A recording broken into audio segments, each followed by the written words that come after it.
been home 1 week after our holiday, and I'm needing another one already. I am exhausted. Welcome back to the My Slice of Life podcast, friends. This week, I want to tell you a little bit about some of the holiday hazards I encountered when we went away. And don't worry, I'm not going to give you, on Monday we went to see the local birds. No, none of that.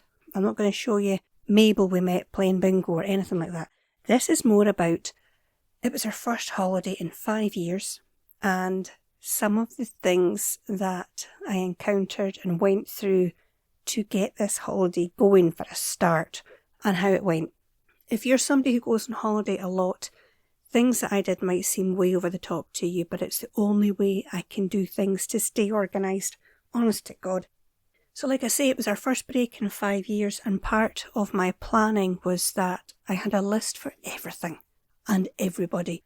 It was a self-catering caravan that we went to in a resort down in Perthshire, Tummel Valley, if you do know the place. And because it was self-catering and because I knew it was kind of out the way, I knew there was a shop on site, and when I looked up the reviews, they said, look, take all your own food because this place is expensive. And I knew they had a fish and chip thing on site, but I was thinking, that's going to cost you, so take lots of food. So I had a list for the food, like meals I was going to be doing and what food to take. There was a list for bathroom stuff to take. I had a list for kitchen stuff to take because you don't get tea towels or, even washing sponges, stuff like that. So we had to take pretty much everything. They've got your basic utensils there. So I didn't have to take a tin opener, but pretty much everything else. Even Scooby, the dog, had a list because he actually has quite a lot of stuff when you think about it. Any animal. He has his own bed and his feeding bowls and his fork and his food and he's got dry food, he's got tins, on and on and on it went. Everybody got a list. And of course, because I was driving us down there, the car had to be checked. And wouldn't you know it, we were leaving on a Friday, and the previous Friday I'd been out with dearest son in the car, and a new light came on the dash, which I had never seen before. And you know that feeling when you see a light and you're thinking, what's that for? I don't remember seeing that in the book. And of course the book wasn't in the car, so I couldn't pull over and check what it was. I just had to hope it was something not too serious and I could still get us home. So I did that. And on Saturday I was phoning round garages explaining, once I'd looked it up, it was check your emissions. That's what it was, check your emissions.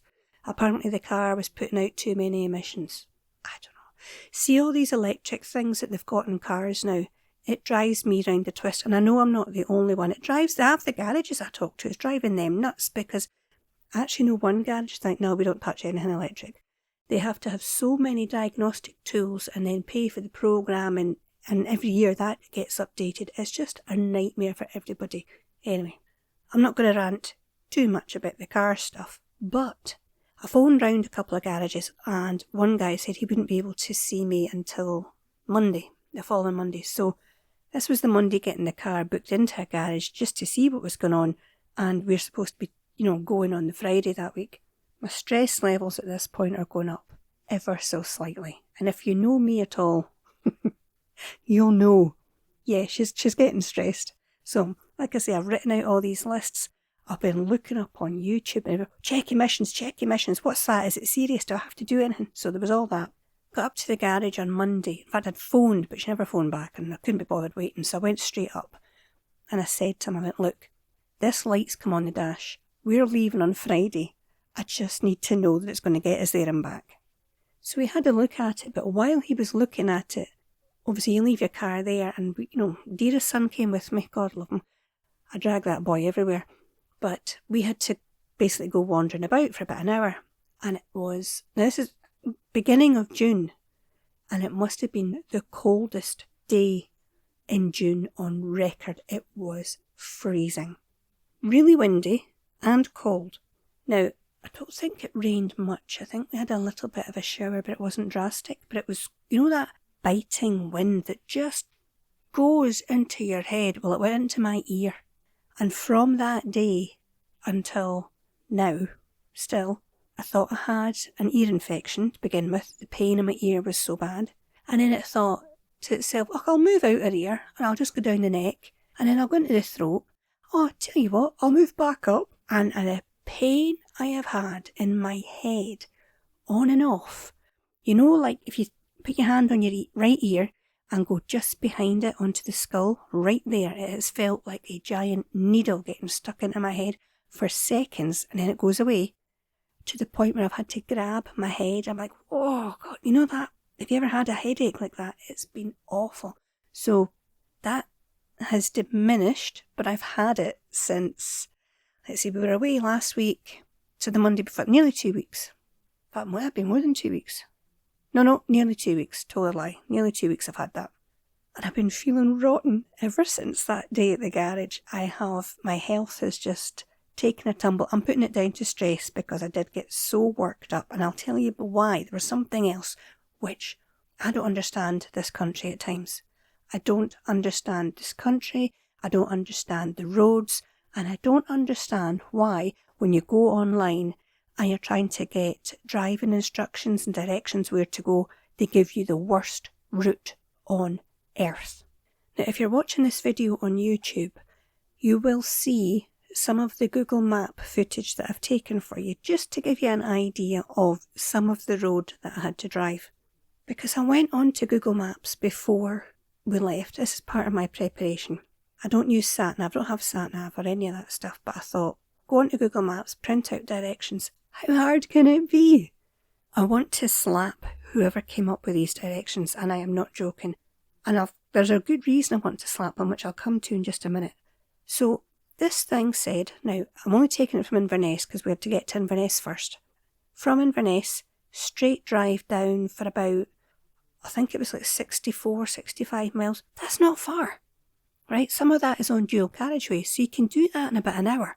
Not a problem, right? Even though there's roadworks and all that stuff here and there. The road isn't terrible. It was steady. It is quite a dangerous road because it goes single carriageway to dual carriageway, and people forget sometimes which one they're on, so they think they're on dual carriageway when they're not. It does have a lot of accidents. I've driven it many, many, many times. So that part is fine. And I'm going to say to you, if you go on to Google Maps, this is if you want to see how bad their bloody directions are, and from Inverness, type in, it'll say we're from Inverness to Tummel Valley. Tummel, if you're not from Scotland and you don't know what I'm talking about. Tummel Valley. And it will tell you, stay on the A9, that's the main road I was telling you about, and then at some point it tells you to turn right at some General Wade's military road. Now, I'm assuming General Wade was a drinking man going by the road that we encountered. Who the hell comes up with these things? I don't know. Now, it's part of a cycle route, National Cycle Route 7. Personally, I don't care. I wouldn't be cycling down there anyway. I don't mean to sound grumpy, but oh my God. I don't know if I can put this across strongly enough, but I'll do my best. So picture it, okay? Oh, we've got the dog in the car, by the way, and we've only got one window that opens. So I had to buy a fan. He gets that window. I had to buy a strong fan on Amazon before we left, and it got hooked on behind my seat because he sits behind me so that he could stay cool. Then I had to give my husband a different fan so he could stay cool, and dearest son just does his best in the back. I don't get anything. My window doesn't open. Nobody else's window opens. But obviously, hot car, dog, you know you can't take any chances. So I'm in the front, Scooby's behind me, husband gets the front seat, and we've got dearest son in the back behind my husband. So we're driving along, and the car is packed to the hilt. I had to actually do the tyres in the morning before we left because it's slightly different because the amount of weight that was going to be in it. So I had to do that. And of course fill it up with petrol. So this poor car is laden with stuff. Like I say, we've made the A9, that big road, fine, not a problem. Turned on to General Wade's Drunken Mystery Tour. Or as I like to call them now, Arse of Nowhere Tours, because that's what they should be calling them. Now, I did write a blog post about this, so I apologise if you are one of the few people who reads the blog and listens to the podcast, because some of this you will know. And thank you for, being in both places. I do appreciate that. But a lot of people that I'm seeing in my stats, either on the blog or on the podcast, like Podbean, which is where I put it out. So yes, thank you if you have heard this before, but you might get a bit more information, a bit more detail here, because I can actually tell you more than I can type. So we're driving along, and I've given Dearest some of the directions, and he says, right, you go along for, say, half a mile, and then you stay left and blah, blah, blah.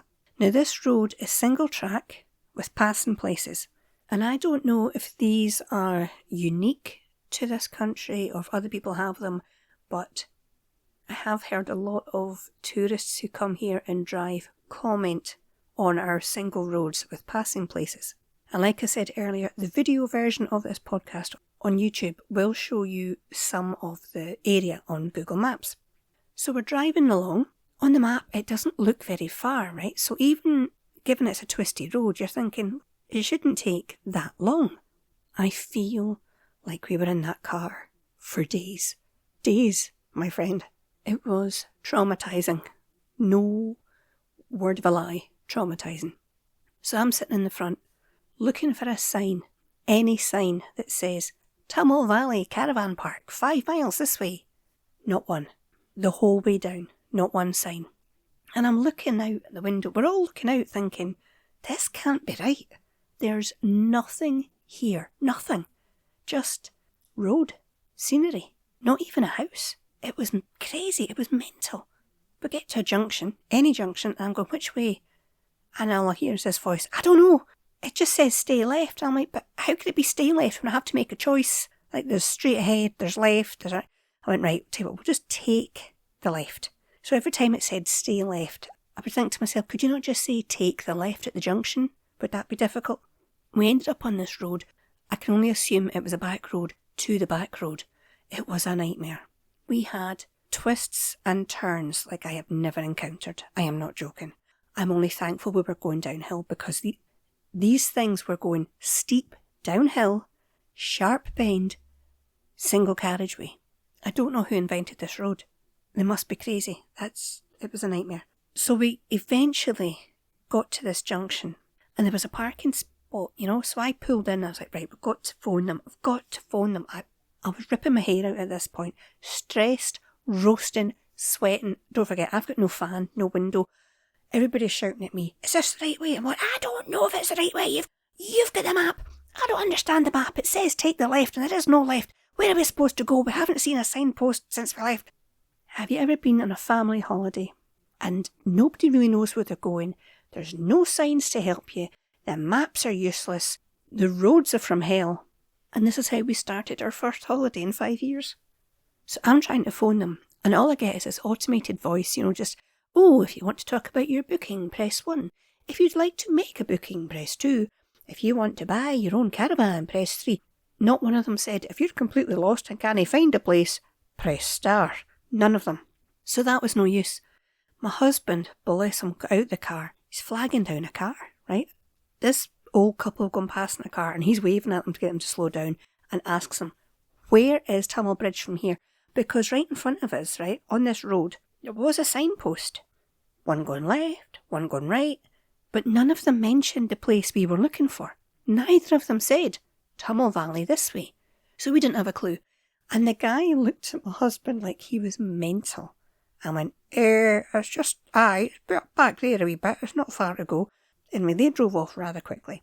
So we kept going, and eventually we found it, and I can't tell you how relieved I was. I said to the family, stay here, I'll go in and find out. The reception was shut at this point. So I'll go in, get the keys, and that's it, we're sorted. We're here, everybody relax, everybody chill, it's fine, we've made it. Peeling my fingers off the steering wheel at this point. Have you ever seen that film, Planes, Trains and Automobiles? Oh, fantastic. Steve Martin and John Candy, isn't it? There's a scene where they're driving and their car skids all over the road, and at the end of it, they're peeling their fingers off the steering wheel. That was me. That was me at the end of this drive. So I went in, said to the women, hello, we're here to book in, blah, blah, blah. And I've got to admit, I was feeling a tad angry on top of the stress, because I'm thinking, would a signpost kill you people? Do you know what I mean? You get paid a fortune for people to come here. You can afford a signpost or two on the way down. She's all smiley. Oh, fine, there's your key, there's your welcome pack, here's the map, your number, blah, blah, blah. You just go opposite here, we round there, up you go, there you go. And that's you right there. Enjoy yourself, have a nice holiday. There's me going, what the hell did she just say? Oh, thanks very much. And I stumble out the place, not a clue. Then I find out her just opposite the place and my just opposite the place. I'm thinking just opposite where I've parked, which is not the same as just opposite the building. Because just opposite where I parked is another part of the caravan park, which did not have our number in it. And the woman behind me in her car had done exactly the same thing. So we all turned, and at this point, where is that caravan? I don't know where it is. She said opposite. I don't know what opposite she means. How many opposites can there be? Well, apparently there's more than one, and I took the wrong one. So we come back out of there. Then we see, opposite the building, not opposite where I've parked. And there, in front of us, was the whole big caravan park. So we're finding our way with the map and the numbers, and we get to our new home for the week. Nice caravan, couldn't fault it. I said to dearest son, I said, you take the key, you be first in, I'll get Scooby out. There's a wee bit, beside the caravan to park. I said, I'll just walk around here so he can stretch his legs, get a pee. He's been stuck in the car. He was fantastic in the car, by the way. Really, really impressed with him. So that was fine, that's how we did it. And I said to my husband, wait there a wee minute till I get them in and I'll come and help you and I'll get the stuff in. Fine. So dearest son goes in and I hear, oh, this is nice. I take Scooby in, got husband in, we shut the door, everybody looking around, oh great, Scooby runs round the living room, and before I could even stop him, boom, he'd shat in the carpet. I kid you not. Now, this is not something he does at home. So I'm trying to grab him, they're all screaming, no! I'm trying to grab him, getting his backside out the door, get your dirty rear end out that door, don't you be crapping in the caravan.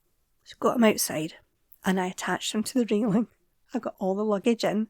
Dearest son did help me with that, so that was fine. And then, boom, I get everything unpacked, all the bathroom stuff away, the kitchen stuff, all the clothes, everybody unpacked. Boom, we're there, sorted. Fine for the week, not a problem. Scooby settled into his routine because he was always on lead, for toilet and things, so that was fine. And I did put out a little short on YouTube just to show the view that I got, and I was waking up early there. I must admit the bed wasn't very comfortable, so I would wake up early, and the heating system was weird because I was always freezing in the morning and then roasting later on. It was odd, but you get used to these things. But see, being out in the balcony, and we had a wee duck pond in front of us, and just the peace and quiet, it was amazing. I loved it. Not necessarily worth the extortionate price we paid for it, and we had saved up a long time to get this holiday. Anyway, the check-out time was to be 10 o'clock on Friday morning. So we had a family meeting, and it was decided that we would actually leave on the Thursday in our own time, nice and calmly, and I had spent quite a long time on Google Maps trying to find a different route back. Now, I found one, and instead of going on this mystery tour from hell, turns out if you just take the 12-mile road towards Pitlochry, you can join the A9 straight back up. Now, this road isn't ideal either, because when we did take it, we discovered there's a lot of coaches, and tourist buses that come hurtling along there, and delivery trucks and all that sort of stuff. It's the main road, and it's still a nightmare, but it's not as bad as the other one. So that's what we did to get home. Now, the one thing that I haven't told you about, and I'm not going to go into a lot of detail because you probably think I'm daft as it is, we're not the most technical-minded family, right? We don't use old gadgets. I'm seeing gardeners on YouTube, gadgets. That's not us. So when we first got to this caravan, and I'm trying to set up the TV for my husband so he can watch a film while I'm sorting everything out, couldn't get anything. Like, nothing. And I couldn't figure it out. I was tearing my hair out thinking there's got to be a way. So here's what happens. It turns out if you want to get anything decent, you've got to pay extra for Wi-Fi, which we hadn't realised. And it also took me 2 days to realise the aerial for the telly was broken. The aerial thing was in the wall, but the wire was dangling, so I ended up having to fix the aerial, plus pay extra for the Wi-Fi, so that we could actually get a decent amount of, for night time, you want to sit and watch a movie or whatever, because we were there to chill out. And I've got to be honest, entertainment-wise, there wasn't much there for Dita's son. He did his best. There was an amusement arcade there, that was fine, but the nighttime stuff, it was kind of bingo and bit of like family game nights and things for little kids. It tended to be more for the little ones. It was okay, we can make our own entertainment, but I definitely wanted to make sure that hubby had some movies and things that he could watch to keep him entertained. So that cost extra, and that caused so much stress to get sorted out. It was unbelievable. Now, with all that being said, I have to admit, I had a great time. Once I got there, and once I sussed out the TV stuff and, found my way and, you get the lay of the land, I loved it. I had a great time. Been back a week. I've been working really hard this week in the garden and the allotment, getting stuff done there. And I think next week I'll give you a bit of an update on those areas, because there's been quite a big and dramatic change. So if you've been on holiday, and Anne, who does listen on YouTube, I hope you had a fantastic time. And can I just say thank you so much for listening and taking the time to comment. I really do appreciate it. Which reminds me to tell all of you, take a leaf out of Anne's book, leave me a comment. Have you had anything like what I've just described to you? Have you ever been on a holiday? And I know it's part of the adventure, and I know it is, but when you've got a whole family getting so stressed, have you experienced that? Have you had worse? Let me know in the comments. And if you have made it this far, can I just say thank you so much for spending some of your time with me this week. I really do appreciate it, and I don't take it for granted. I do hope you'll join me again next week. I don't normally tell you what I'm going to be talking about in the next episode, but I am going to give you a big gardening update because a lot has changed, so I really hope you'll join me for that. But until then, you take care of your wee self.